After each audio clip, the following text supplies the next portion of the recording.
Takulandirani ku AMTV Malawi kuchimake kwa nkhani zenizeni. Ngati nkhani imeneyo kuno kulibe, dziwani kuti nkhani imeneyo ndi yabodza. Kulikonse tati amwina basa afuna tikangova pali chimene afuna tiyankhule ndi pepese sinawe ndibathaso kuvala amene wavalia mabigi amuna sokuposa komano ndi pepese ndikulu mandivesesa ndi pepese ineyo sikomede kweni koma ndimango kambati nkhani tophweketsa zirozo zathu zimene ndimakumana nazo malo siyana makama magulu ndenda ngolembetsabe kuti komede koma bepena ndimaseketsa anthu akafuna kuseka. Nditafika 6 years ndimakumbukira nthawi imeneyo ndafika 6 years bwino ndamba kuivulitsa skin ine ndikufuna ndikambe school azanga amba school inaluza unakali mwana amene ujola upita ukaziyeze sinkhwako ndi waye ucha ukasiyana iya izaka zikufanana makuti iona kali mwana school ndimalengera sinkhu osati zaka mandibulisa masikeni acha ine simaziwa so kuti iwo nake akuona mojale ine mangokhala bwino sanga samanduza chisisi chake kuti ndizooneka be mwana ndijani basi mangokhala nakwanisa 10 years nena panga matemo nauza kuti nembo kapanda ukandiyambisa school mapelake ndikhala mbuli ndiphwanya chili chonse panopa mudzi waso kuti handsome ndi handsome ndeba deni bana badala kuyilingalira TV usikeni kuyilingalira watch mbale za glass uyu yandisaukitsa teni kangomia mbitsali chani school napita ku school ndemayangana kuti komabe ndikayika ngati zinga katheki mwina tingopita poti ukakamera ukabwererako wekha ndinapita ku school ndapeza hedi azabwino ndasangalala kuona anzanga amene ndizisewera nawo kuona anzanga amene aoneka nkhope zofatsa zoti ntomabera tizakudya ndasangalala kuti ndafika tafika tsopano zoti ku school kuja kumakhala ma interview ena ine osadziwa zoti makolo anga awana awadziwa ma interview kuti ine singakapase ine ndati ndipita tafika moti mwana wanu unakwatisa zaka 6 ndati 6 years muli serious iwe uli zaka zingati 6 years chabwino uzamba school uli mayeso amene timamuyesa munthu akapambana mayeso amayamba school akapanda kupambana amabwerera ku nyumba palibenso njira ina yachidule palibenso chinyengo china chilichonse mayeso amene waliyese oyamba school pano amenyera kuchani kuapanga ndati ize latangolerani mutitatsaso nthawi kufalikalowe class tangolerani anati okay utenge mkono wako kumanzere ugwire khulu lako lokumanja ndine ndayisana chilipo ndazitenga simbo dada basi mngangokhoza zimezo ndikapa class muli serious ahead kungolenga koma ika khulu lako kumanzere ndali ndipanga koma osati ungoyika khulu lako kumanzerero mwanjira iliyonse yayi pali njira imene mkono umayenera kudutsa ndati amenani ali udutse mutumu ndio ukagunde khulu lako kumanzere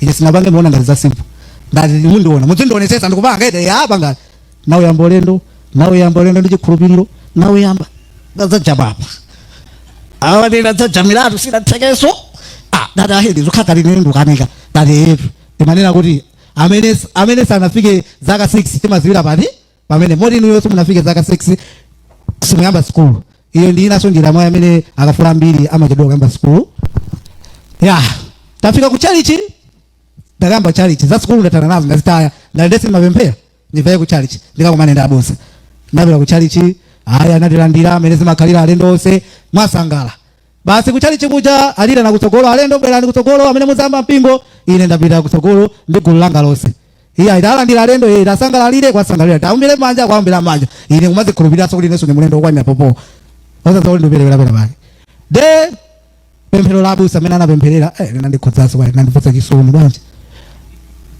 tiapempherera alendo athu amene talandira pano tuziwa zitumikira madepartment osiyanasiyana ena awazitumikira zachuma ena awazitumikira maulaliki ena awaziyendesa zinthu zina ndati zikomo kwambiri ndikhala ndindo pano ayamba kupemphera ambuye zikomo kwambiri ambuye alendo motipatsawa aonjezera chiwerengero cha pachalichi pano tikudziwa ena akhala azitumiki osiyanasiyana ena tizasira ubusa ena akhala mmene alilimo komanso pali wina wake mmodzi amene ndikuona ngati apapa Sunday school yatheka papa amene yote Sunday school yakungana chalichi chinochi ayimirira kwambiri Sunday school zona zanga wala Sunday school apa inazakira chibwano ndimva pomaliza ambuye zikomo kwambiri zikomo kwambiri amen kenako takulandirani mukhala phunzitsa Sunday school ngoti ine msimwana mukuona ndevusi kodi kuno kopaka zibwera ndi birth certificate pepani nthawi ndiyoche bana ndo kuti kanthawi chepa kwambiri koma zipo zambiri titakucheza mpaka madzulo zikomo kwambiri.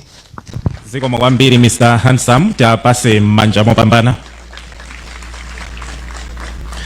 our guest of honor, the Vice President of the Republic of Malawi, and also the founder of the Dr. Jane Ansah Foundation, Dr. Jane Ansah.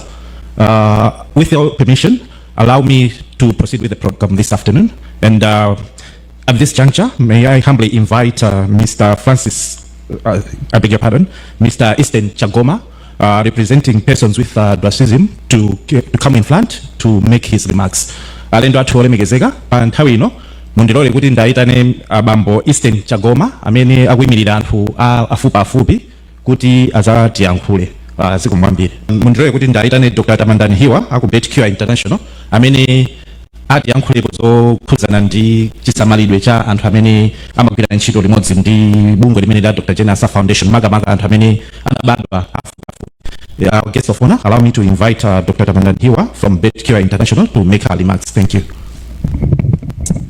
Zikomo kwambiri. Ulemu upite kwa Vice President Right Honorable Dr. Jane Ansah SC. Maulemu ena onse apite moyenerera. Moni nonse.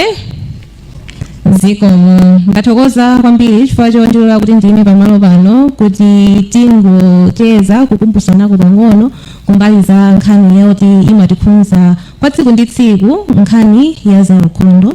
Mene anenera ineyo dzina langa ndi Dr. Tamandani Hiwa, ndipo ndimagwira ntchito ndi bungwe la Blantyre Children's Hospital yomwe timasamalira ana amene ndi ovulala ndi aliso ndi malumali osiyanasiyana. Koma pomwe ndayima pano sindayime ngati dokotala yayi, ndayima ngati mzika wa dziko la Malawi imene tili tonsefe timene yanenera mulembo ija anthufe ndi amodzi. Ndangoyimba mano kuti tingokumbutsana nkhani zoti tikuziziwa, komano nkhani zoti zimatithandiza wina aliyense kuti tizikhala ndi umoyo wabwino, tizikhala athanzi. Chifukwa tikamakhala athanzi nkhani iyi imakhudza ana, imakhudza achinyamata ndi anthu akulu onse. Kusamalira ukhondo kumatithandiza kukhala anthu athanzi komanso kupewa matenda osiyanasiyana, ndiponso timathandiza kuti tizikhala ndi chidaliro tikamakhala ndi anthu ena. So pongoyamba chinthu chachikulu chofunika kwambiri choti anthu timachiderera koma chimatithandiza kwambiri ndi kusamba m'manja. Kumasamba m'manja ndi sopo komanso ndi madzi oyera nthawi zonse. Tikamakonzekera kudya, tikamakonza chakudya, tikamasamala pakhomo, timachokera kokazithandiza, apo ayi tikamakhala kuti tagwira ziweto pakhomo, tikatha zonseso kukumbukira kuti tisambe m'manja kuti tizipewa kudwala matenda otsegula mimba, timateteza kwa matenda ena osiyanasiyana ngati kolera ndi matenda opatsirana. Chachiwiri timayenera kuti tizisamba thupi lonse pafupi imene tingakwanitsire. Kusamba kumachotsa dothi, kumachotsa thukuta, komanso kumathandiza kuchotsa tizilombo tomwe timayambisa matenda osiyanasiyana. Ngati madzi ali ochepa tizingokumbukira kuonesesa kuti tayeretsa nkhope, tayeretsa manja, tayeretsa mapazi, komanso mbali zina za thupi zomwe timaziwa kuti zimafunikira ukhondo wapadera. Ndiye tonse tikuziziwa. China chomwe tikuyenera tizikumbukira ndi kusamalira mano athu. Sitimaganizira pawiri udindo wa ukhondo wa mano, koma mano timayenera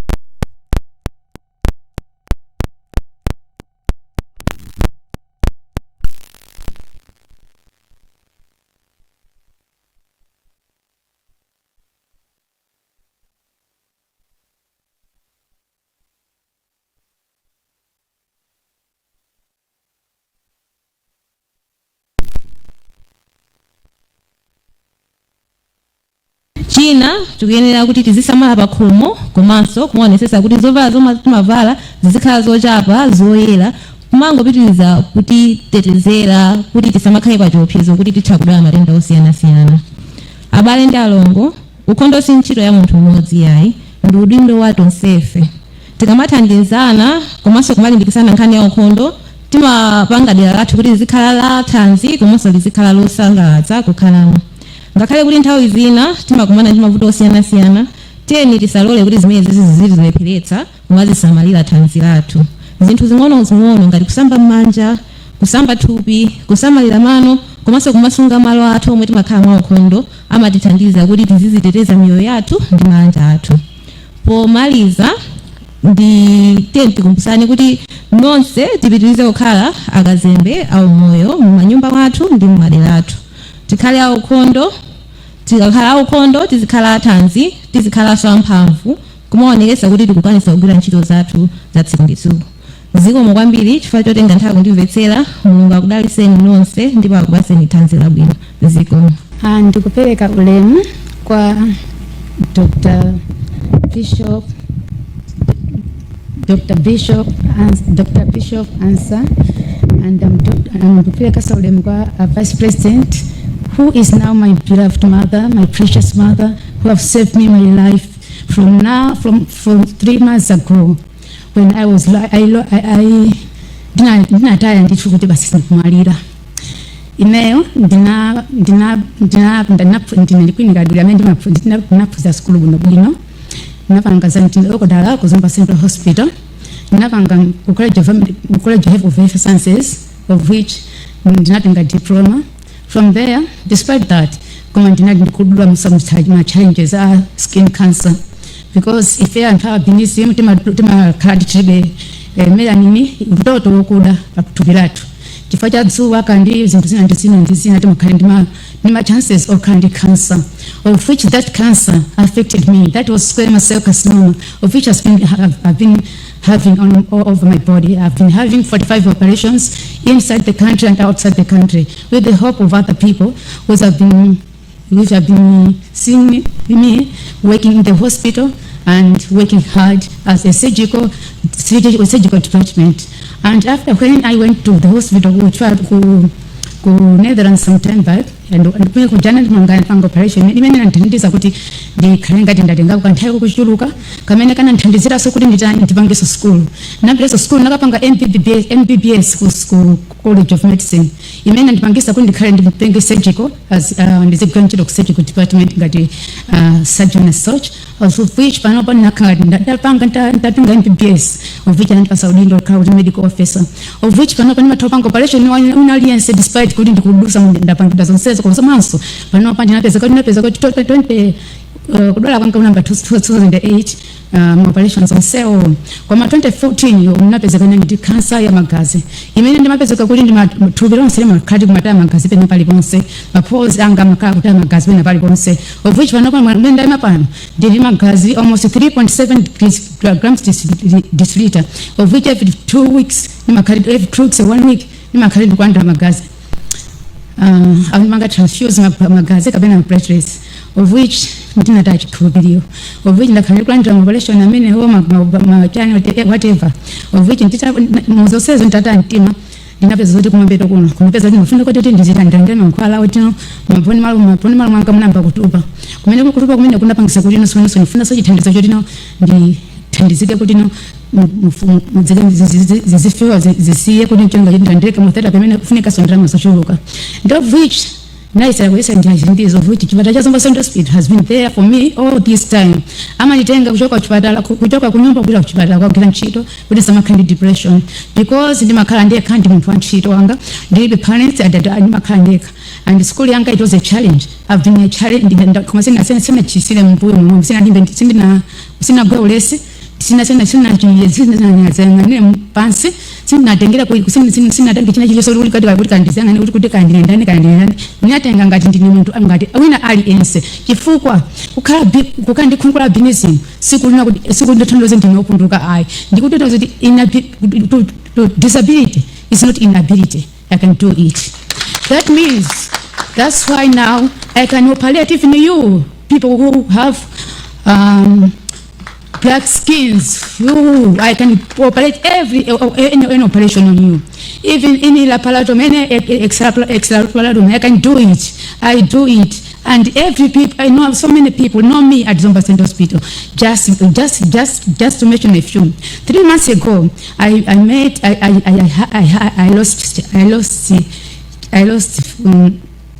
nataki ndicho chikhulupiriro kuti basi ndo pano basi this is the end of me, because ndinamba makama komoka so ndayo ofazo mbuya mose makomoka koma no ndeke nako ndinalimba bentima despite kuti ndayesa njani so sina zimene antrainer amabwana atengapo advantage kumabula kumanga kumabula kumaza ndijambula kumatanda ndikuthandiza chani not those people kuti ngalo ndijambula chani tade ko kwesere chithandizo kuti upita kuchipatala akapesa chithandizo chija they can switch off all the phones, of which ndinakhandi kuvutika moyo wanga for so long. Wabe Zomba Central Hospital has been there for me, giving me blood kundipasa kuti kundipira mpikisa kuti ndiziguzha ntchito despite kuti ndikunyumba kumakanako my precious mother, who I love you so much. May God be with you.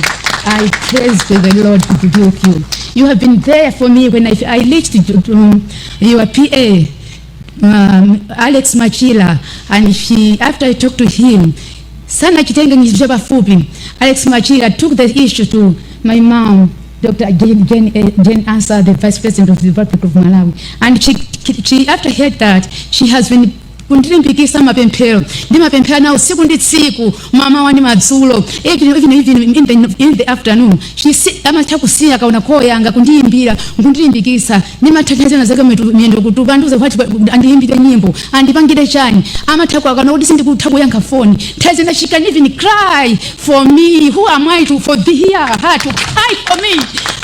Who am I for her to cry for me? But has been paying expensive drugs for me 3 months, of which nobody was not there for me. She has been there for me. And as I'm talking to you, I'm supposed to go to another chemotherapy, which is the 7th of October, which is BKA, of which they have to do, they took the bone marrow, which they need the bone marrow in my bones.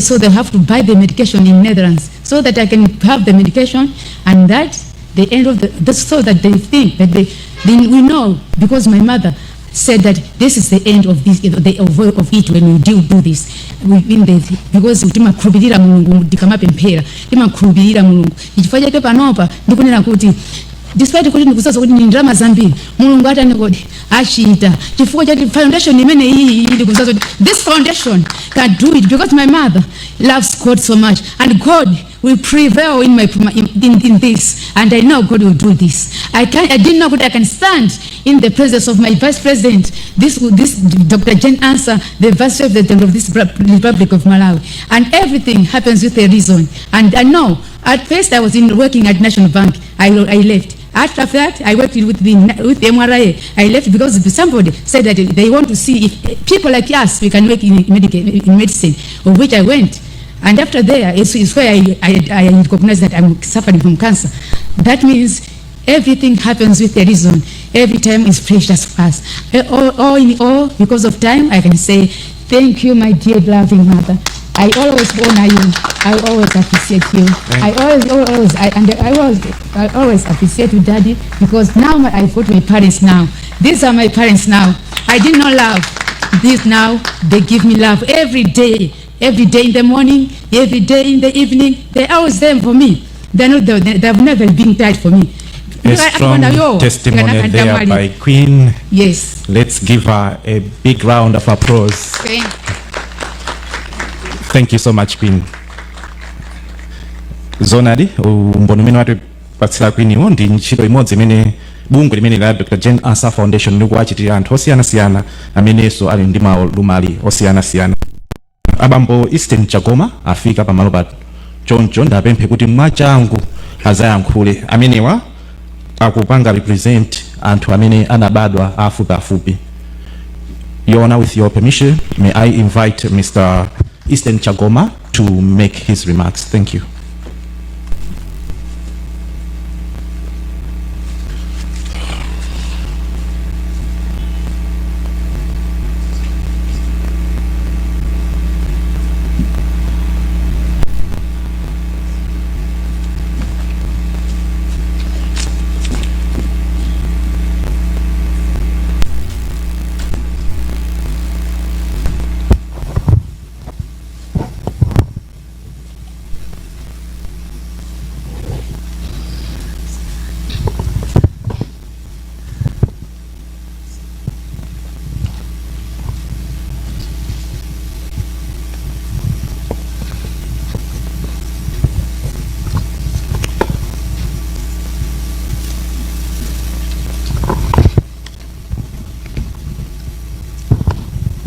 Koyamba ndipepese kuti ndafika mochedwa mudziwa za msewu komanso communication ndi anthu amene timatenga m'madera ndeno si imene ndafika panopa komano chifukwa cha mayendedwe.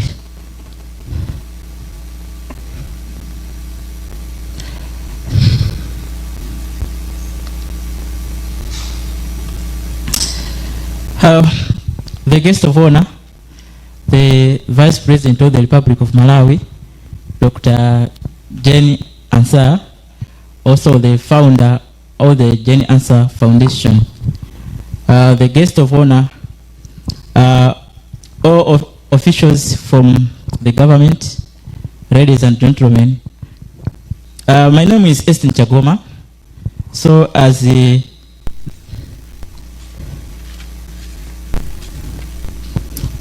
Master of Ceremony has already said that I am the one who represents for people with dwarfism. So I'm a leader representing people with dwarfism here in Malawi. Today I stand here behalf of all people with dwarfism in Malawi.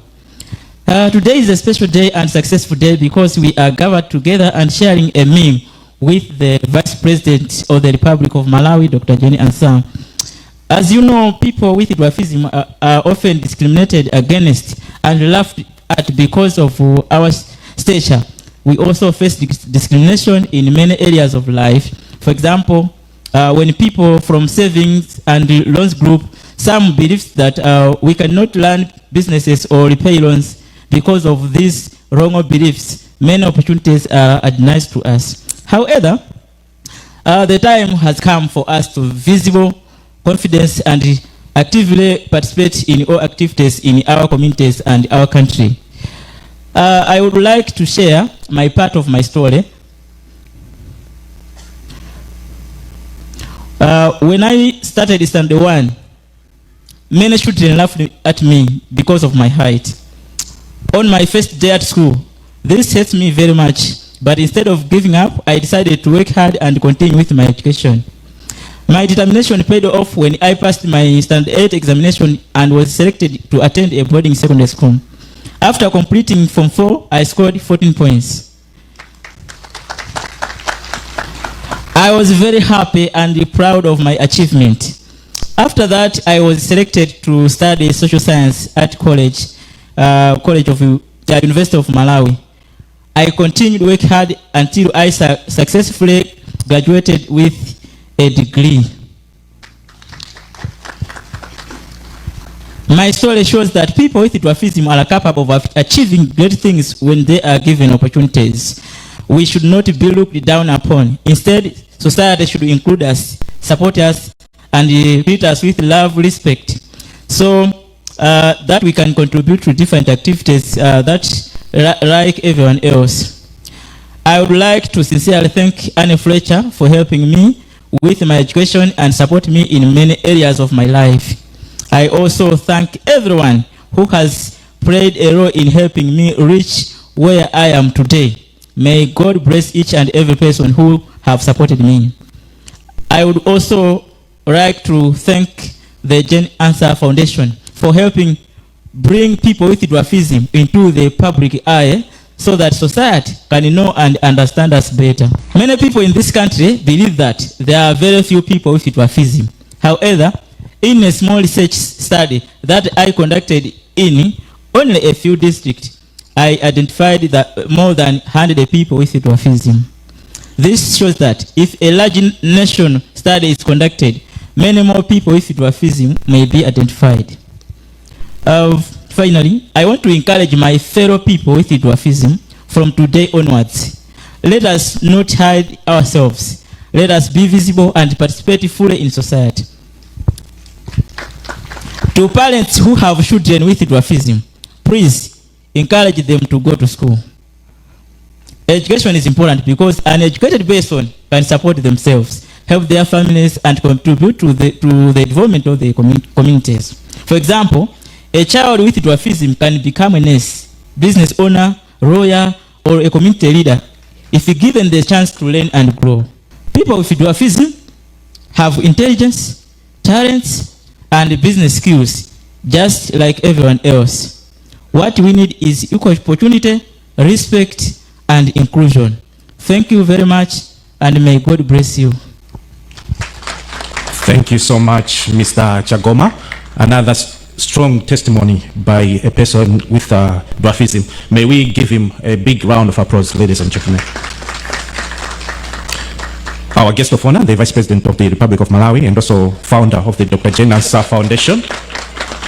We are now going towards the end of speeches, but before we do that, Zikomo Mambo Ntenda ndipeleke ulemu kwa Right Reverend Dr. Joseph Ansah, Second Gentleman of the Republic of Malawi. Ulemu kwa mkulu wa Dr. Jane Ansah Foundation, Bambo Yusuf Ntenda, ndiena onse ogwira ntchito ku bungweli. Ulemu kwa makansalas athu onse omwe muli pano ndi mamembala onse a chipani chathu cha DPP. Ulemu kwa Mr. James Dizanja ochokera ku Makoda. Ulemu kwa Bambo Francis Masambuka omwe ndi a president apakwa.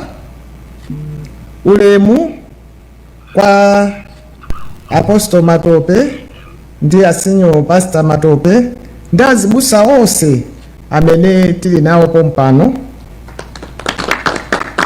Ulemu kwa Dr. Tamandani Hiwa amene akuyimirira bungwe la Betcure. Ulemu kwa alendo athu olemekezeka nonse amene mwabwera pano. Komanso ndikupereka ulemu kwa onse amene akuthandiza bungwe la Dr. Jane Ansah Foundation munjira zosiyanasiyana, ena amene alipo mpano ambuye akudalitseni. Ulemu kwa antola nkhani wonse, amayi ndi abambo. Moni nonse muli bwanji? Inenso ndili bwino.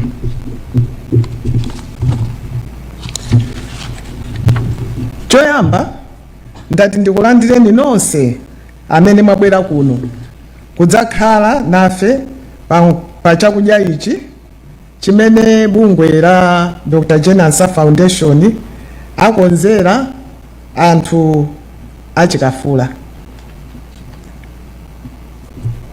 Ndine okondwa kwambiri tsiku la lero chifukwa chakubwera kwanu, ndipo ine mwalo mwa bungwe la Dr. Jane Ansah Foundation ndikuthokozani nonse kwambiri. Lero si tsiku la zolankhula zambiri chifukwa tabwera kuno kuti ticheze ndi kudyera limodzi chakudyachi. Koma monga anena kale mkulu woyendetsa bungweli la Dr. Jane Ansah Foundation, bungweli limagwira ntchito ndi magulu a anthu osiyanasiyana. Anthuwa ndi monga anzathu amene anabadwa ndi khungu la charubino, anzathu ama ulumali osiyanasiyana, achikulire, komanso pano tayamba kugwiranso ntchito ndi anthu amene ali afupi misinkhu. Pamene ndinakumana nawo ndikucheza nawo, abambo handsome dzina lawo ndi la kunyumba ndaliwala, koma ndi abambo handsome.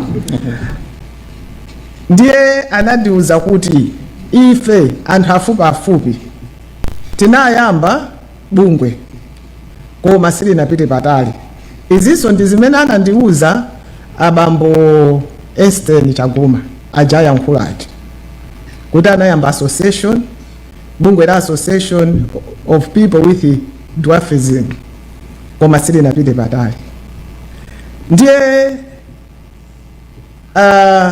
abambo handsome ananena china chake chimene sindimazindikira kwenikweni ndikamaganiza anthu afupi. Ananena kuti ifeyo timakana kuti amakoha atike kumakoha chifukwa ife sindife opunduka, ife ndife mtundu wa akafula. Chifukwa munthu amene alibe diso akabereka sabereka mwana wopanda diso. koma ife afupi tikabereka timabereka mwana wa mfupi, ndiye kuti uwu ndi mtundu si ulumali. Ndi chifukwa chake ife kumakoha sitipitako ayi. Akuti ife mmene mukundionera ine ndili ndi china chilichonse, palibe chosiyana ndi mmene anthu ataliatali ali. Taonanso izi atitsirira umboni abambo Esteni, kodi ndangati ataliatali amene tili pano tidafika form 4 tidalemba tidapeza 14 points. Takweza ni manje. Mwina nda Esteni okhawo olo ine sindapeze 14 points. Ndiye tikuona kuti kufupika safupika ndi nzeru zomwe, kutalika satalika ndi nzeru zomwe. Mulungu adatilenga chimodzimodzi. Ndiye tikudziwa kuti mwina ena nkumafunsa kuti kodi mbiri ya anzathu omwe anabadwa afupiwa ndi yotani? Timamva ku history kuti akafula amenenso amatchulidwa abathwa, akawombwe anali anthu oyambirira mu dziko la Malawi pamene anthu ataliatali sadafika. Anthu amenewa amapezekanso ku Congo, koma patapita masiku a history akuti anthu amenewa adatha. Ine ndamanga history ndidamva kuti anthu adatha palibe mu dziko muno. Amangotiuza kuti kudedza pali zolemba akafula zimene amalemba. Koma atandiimbira mwezi wa Oktoba Esteni kundilembera akuti ine ndine munthu wamfupi, mundithandize scholarship ndipite ku India nkapange masters. Ine ndangoti anthu afupi alipo, sindimapereka maganizo anga kumeneko. Koma nthawi ina ndikuyankhula ndi abale ana Fletcher anandi akhalanso akunditumizira ma message kwa nthawi yayitali. Ndiye ndinadzaya ankha tsiku lina akuti mundithandize, ndili ndi ana 4 afupi opanda makolo amene ndikuwayang'anira. Ndakuti winayo ndinamuyika kuti adzigulitsa ma units ku nyumba kwanga kuno kutsogolo kwa nyumba. Koma abambo ena akabwera ali wokwiya kwambiri akuti kodi inu ane Fletcher mwayamba kukhwima eti? Mwatenga ndondocha mwayika yapo kuti mutikhwimire pano? Ndiye kuti amukalipira mwana kuti ndondocha iwe ukuchita chiyani? Ine ndikuona kuti zimenezi ndi nkhanza zimene zimapangitsa anzathu afupi azikhala bentha obisala. Mwakuti a driver anga anandiuza kuti kodi mukudziwa kuti kuseli kwa kuchawe kuli anthu afupi amene sapita mtawuni? Ndinamfunsa Esteni akuti ine sindikuwadziwa. Ndikuti tapita. Pamene anapita anakwiya kufuna kummenya kuti iwe ufuna utenge ziwalo zathu ukatigulitse. Olo kuti atenge zithuzi amamukaniza kufuna kumulanda phone. Ndiye mukuona kuti pali kusakhulupirana pakati pa anthu afupi ndi ataliatali. Olo amene abwera yapawa ambiritu aiwo sadakabwera ngati mafumu awo sanabwere. Kodi mafumu mulipo? Tayimirirani tikuone.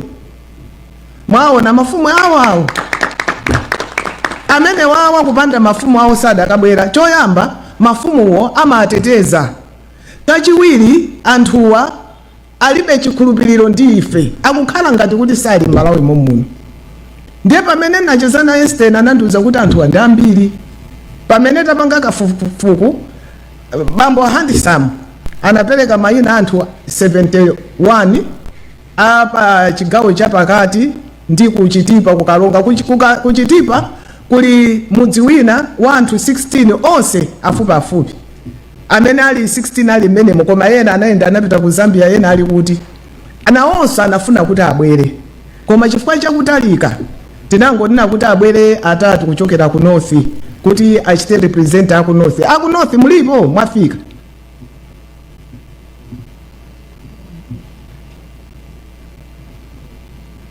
Mr. Ansah anakwera basi ya mwina basi sinafike pachengeni ayimbireni kuti tidziwe kuti ali kuti ifa kuno sakudziwa kuti mukatenge.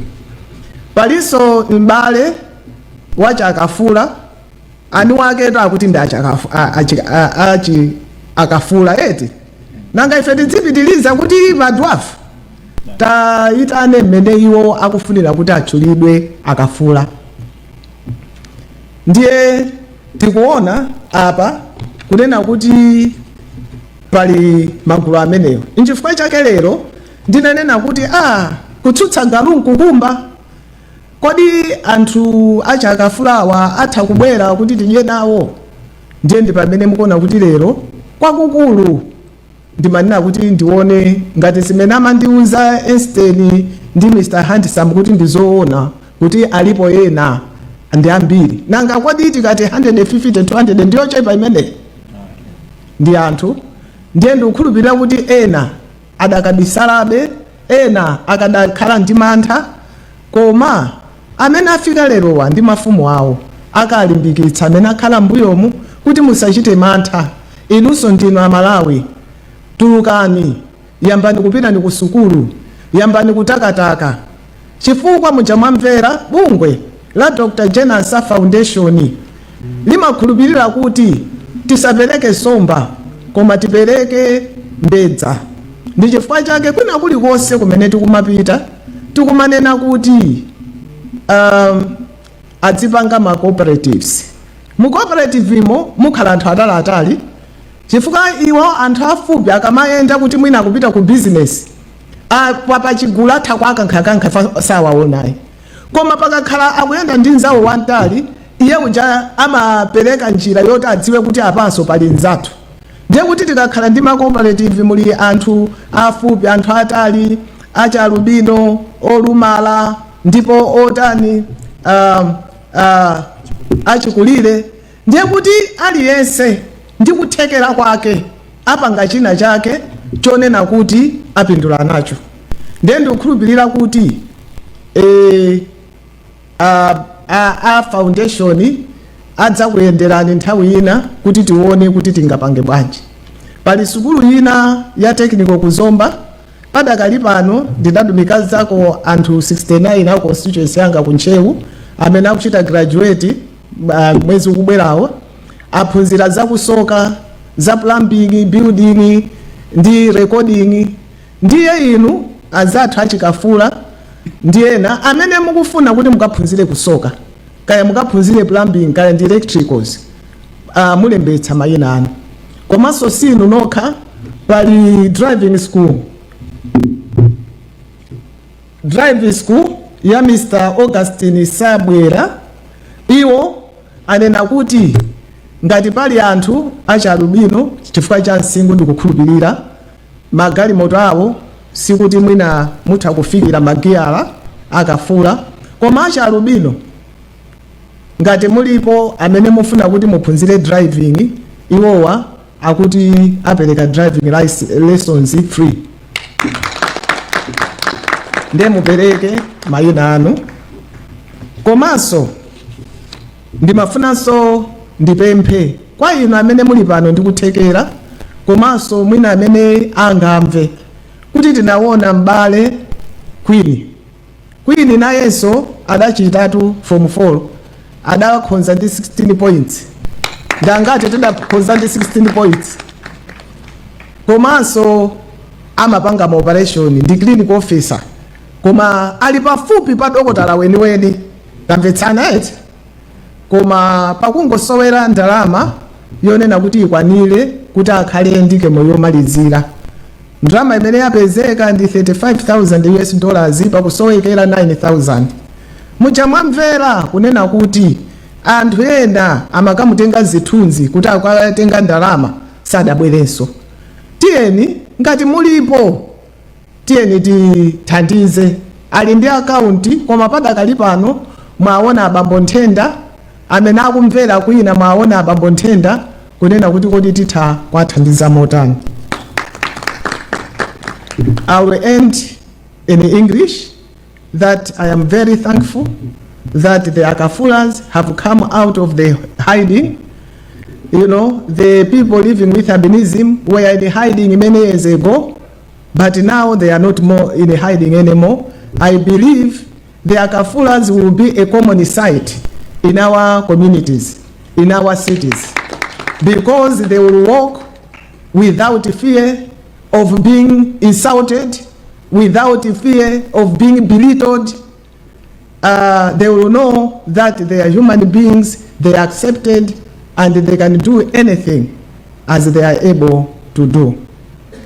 Somebody asked me, the foundation, what do you want to achieve?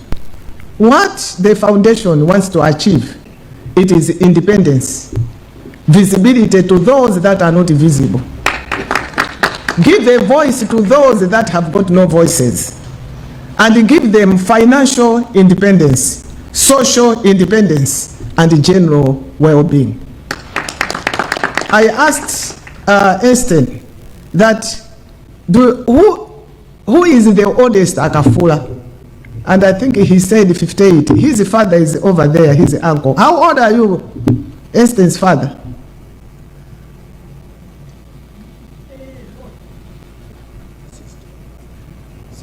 Yeah, he's 60. Thank you very much, Bambo. And I said, are there many old people? He said, no, there are not many, because of the conditions that they live in. As they grow older, they lack support. And because they have lived a life of hiding, of little support, they don't live long. And it's the same with people living with albinism. Their biggest enemy is the sun. They suffer from skin cancer and others. But when we reach out to them, we will see that they will add to their years. That's why we are saying, tiaganizire, tiafikire, tiakonde, and to don't say fepano, ndifamoti. Ziko mwambiri, tukufunilani kuti muje chakudya bwino, bon appetit, as the French say.